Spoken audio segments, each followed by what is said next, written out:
Welcome back, Nerd Squad. My name is Roy Destroya, and this is Top 10 Nerd. Because you guys love them so much, and because there is no shortage of supervillains out there, we have compiled yet another list for you on this awesome topic. So let's take a look at the top 10 supervillain weaknesses, and this is part 5.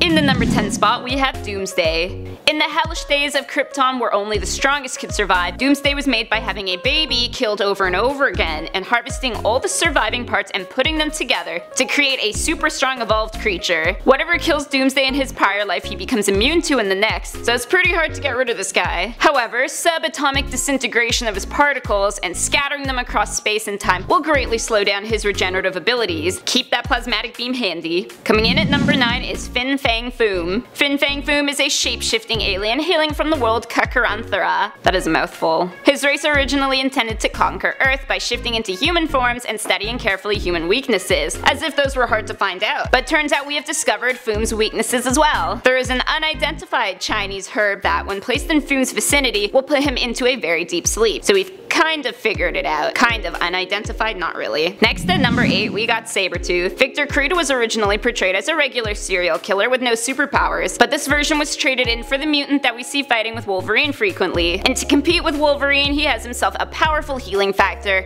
sharpened senses, and sharp fangs and claws. Though he's extremely hard to subdue because of the healing, he is vulnerable to the Muramasa blade, a sword constructed with a piece of Wolverine's own soul. Off with his head. In the number 7 spot is KLAW.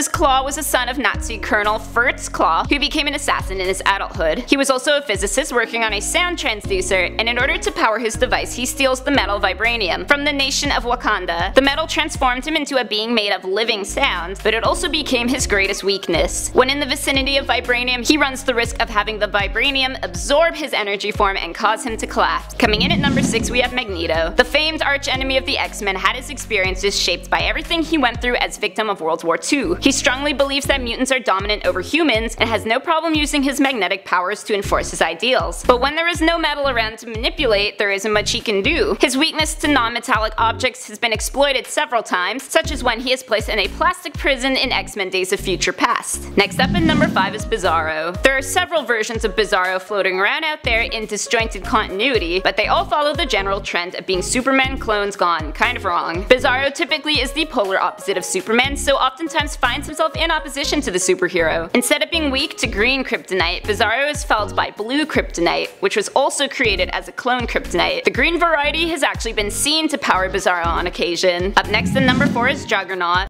Don't you know who I am? I'm the Juggernaut!